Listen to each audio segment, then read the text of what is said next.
Hi, my name is Gado Khan. You are welcome to another edition of the Social Home Podcast.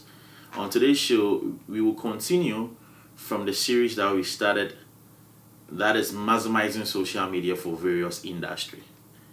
On today's show, we will be looking at the tourism industry. The tourism industry. So mainly, if you're into travel and tourism, this episode suits best for you. And as I indicated in my last video, what I said was that in trying to maximize social media for various industries, we are going to use the framework called the PCP Framework. In the PCP Framework, we talk about the people, we talk about the content, and we talk about the platforms. So today we are going to explore how the PCP framework can be used in maximizing social media use for the tourism industry. Now, one of the things we need to actually look at for when we talk about people, so I'm beginning in trying to explain it. So from the PCP, people content platform. People basically deals with trying to have an audience understanding. In other words, trying to understand whom your audiences are. So in trying to utilize social media for the tourism industry or for the tourism sector, there's the need for you to understand the kind of people you are aiming to engage or to target on social media with your tourism product or tourism business. It is very, very important you do that. So assuming you run a hotel, you run a resort, you want to travel and tour, etc., you are seeking to maximize and utilize social media to maximize value for your business. Everything begins with understanding your audiences, understanding your target customers. And in doing that, there are certain critical questions you need to ask and consider. One, you need to look out for their demographics. It's very important. So demographics, we are talking about their age range. What is the age range of the people you are seeking to target with your hospitality business? It's a very important factor. It will enable you to make sure that you are reaching the right age group with your product and services. Two, you need to consider their location.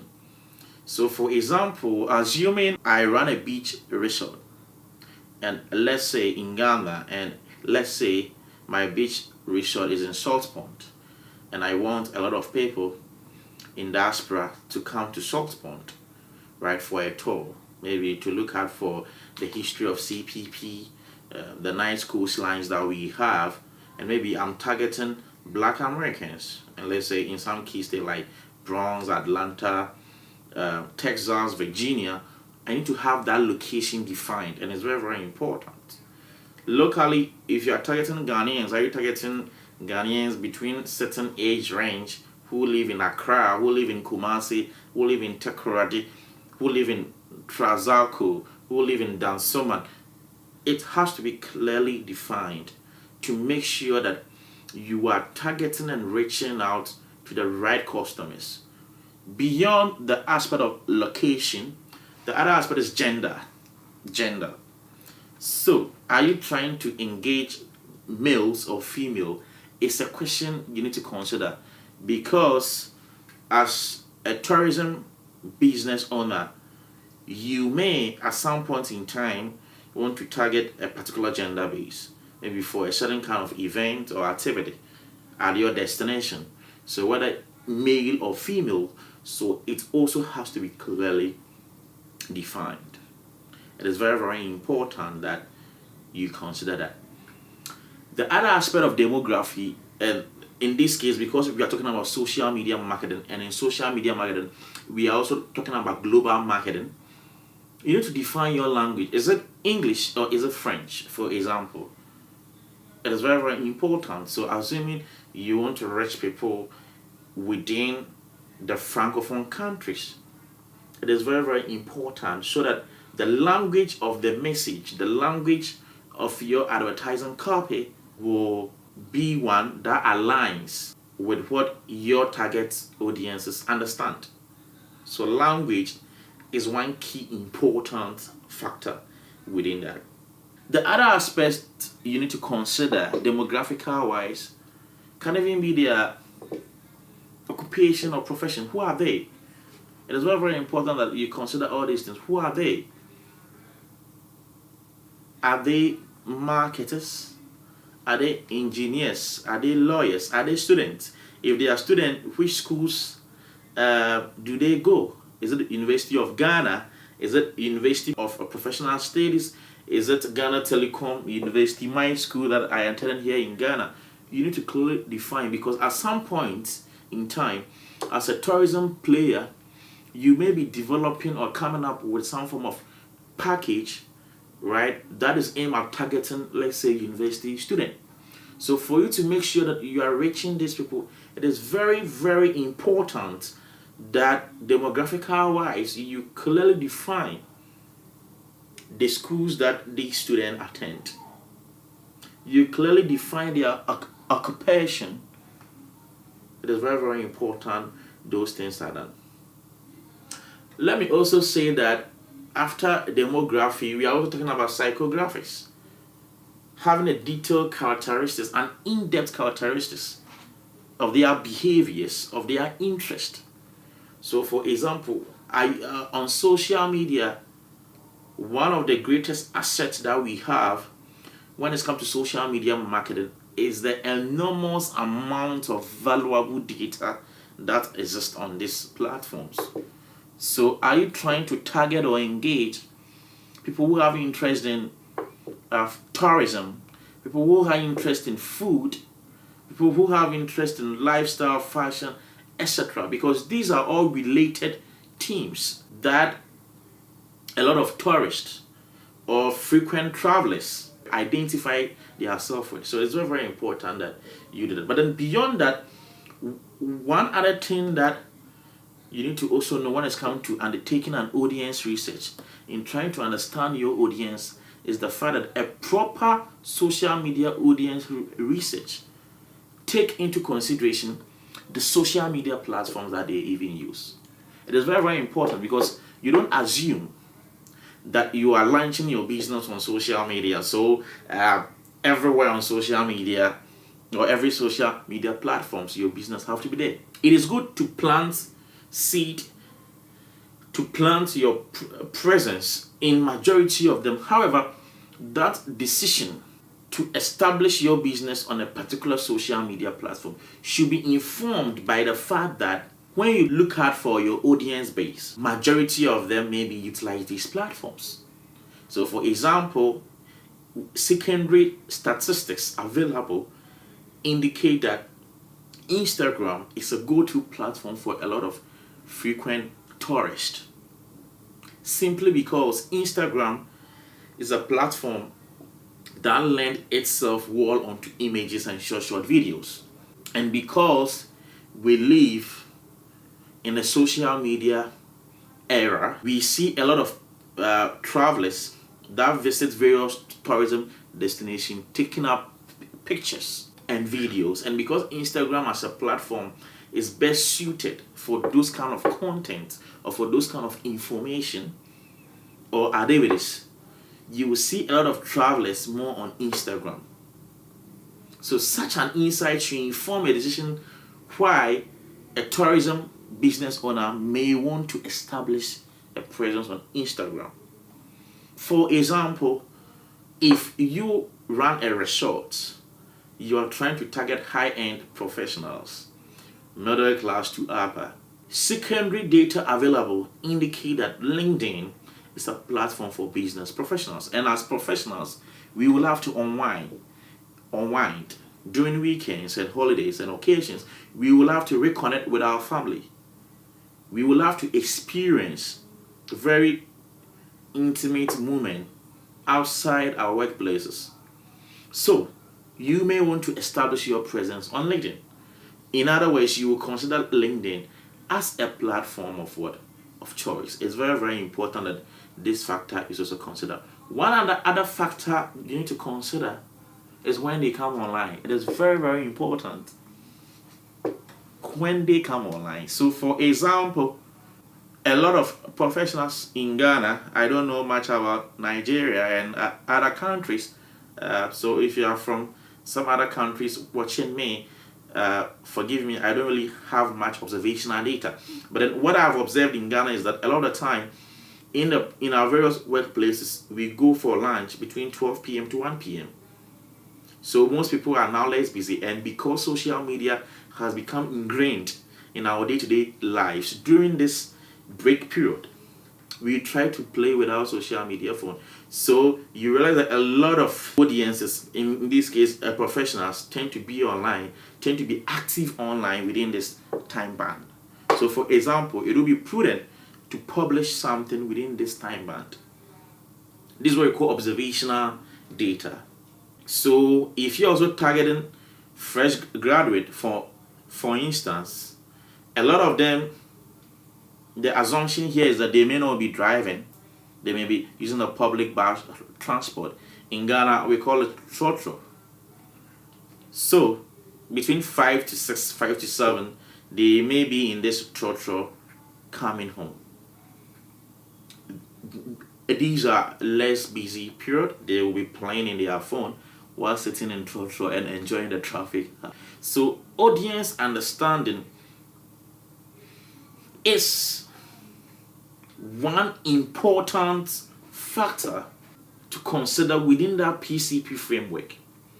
And if you missed undertaking audience research as part of your social media journey, you miss everything. Trust me, you miss everything. Your social media engagement journey, your social business activities starts with the audience and ends with the audience. In other words, the audience is at the center of our activities. The audience is in control. So it is very, very important we understand that. One other key thing I need to talk about is who they look up to on social media. So one of the trends we've seen that powers tourism marketing is what we call influencer marketing.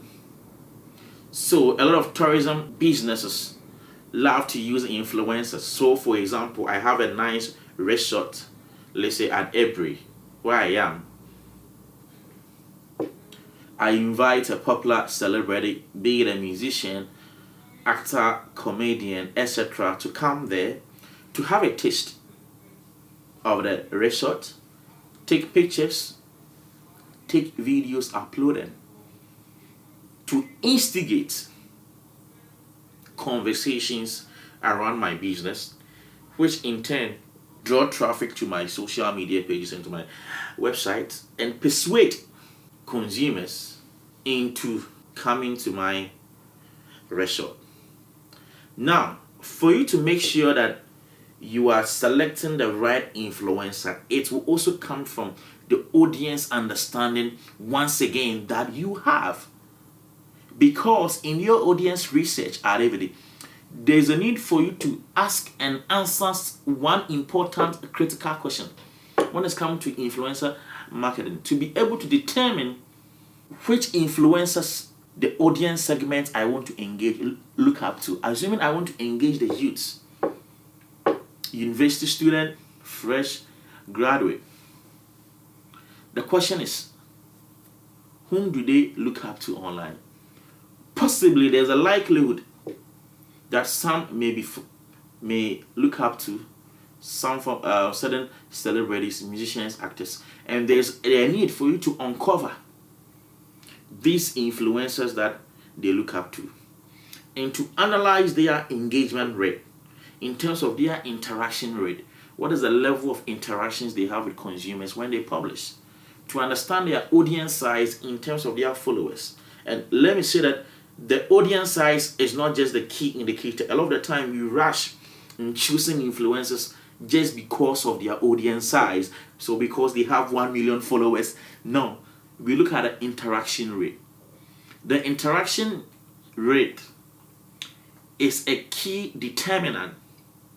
In other words, it is a quantitative factor in determining the kind of influence these influencers wield over their audiences. So it's very, very important we analyze that. So let's now move on to the next one. And this is going to be a pretty short because, as I said, the social media engagement start and begin with the audience. So once we've been able to delve into more into the audiences, I'm sure the next one I just subset. So content, that's the next one. Content. So basically content now means having to understand your audiences. What are the information that you think will motivate them to undertake a positive, favorable action on your behalf? A positive, favorable action can be what? Advocacy, telling people about what? Your resort, coming there to buy, getting informed and educated about your services, getting them inspired for them to instigate some form of talk around it. And last week, when I talk about the series, in terms of explaining the framework PCP, we said that in telling story and conveying content, one, we said that you need to group your content under functional content, emotional content, and essential piece of content. So when we take functional content, you need to educate them about your services as a tourism enterprise. So functional content means that giving them information that motivate them, right, to undertake a desired action. So educating them about your products and services, informing them. You need to also look at emotional content. This can be inspirational content, coming up with teasing images of your destination, teasing images, thoughts and highly provocative images about someone sipping a juice in a pool, etc. You need to publish entertaining content about some of the entertaining activities that goes on within your hospitality environment. We also have essential content. You need to also let them know about your prices, accessibility, where you can be assessed, etc. So all this information that you publish needs to be grouped. But let me say that the purpose of content is to engage your audiences. And by the mere fact, when we talk about engagement, mainly we are looking at four things here: educating them, informing them, inspiring them, and what? Educating them, informing them, and entertaining them. Right? Then we can also look out for persuasive content. What are some of the content you need to share to persuade them? Are you sharing content about the nice gardens that you have in your resort?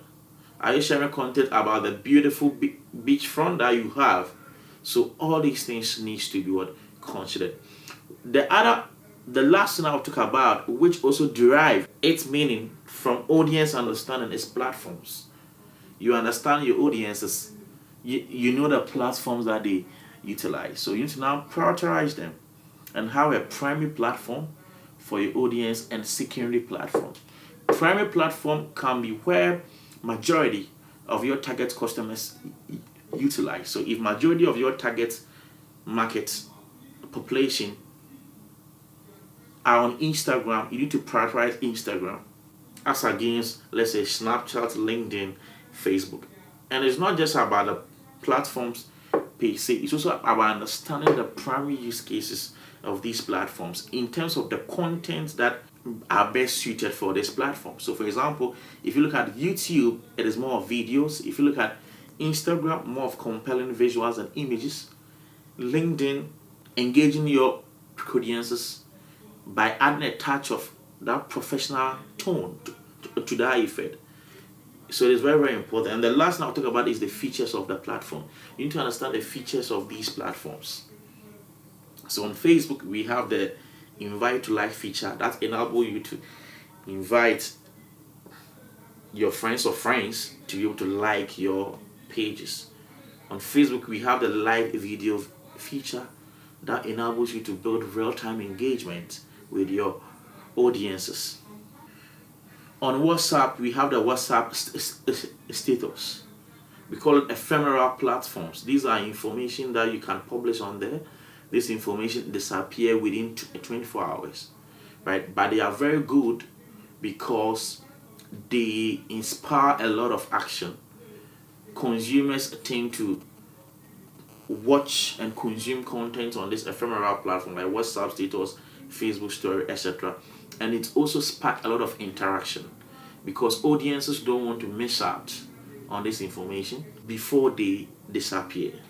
On Facebook and other social media platforms, we have the search features where you used to search for your friends and co. These are important features that also enables you to monitor what people are saying about your organization. You have the message inbox feature that enables you to evaluate and respond to all message and inquiries. So there's a need for you to understand the features of the platform, because the features of this platform are designed to help you build better engagement with your audiences. So on this note, this is where I'll bring today's show on maximizing social media for tourism industry.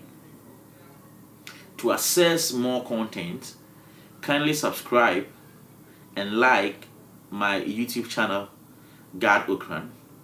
Like my Facebook page, Gad Okran, and listen to my audio podcast on Spotify, iTunes, and Google Podcast using the keyword Gad on Digital.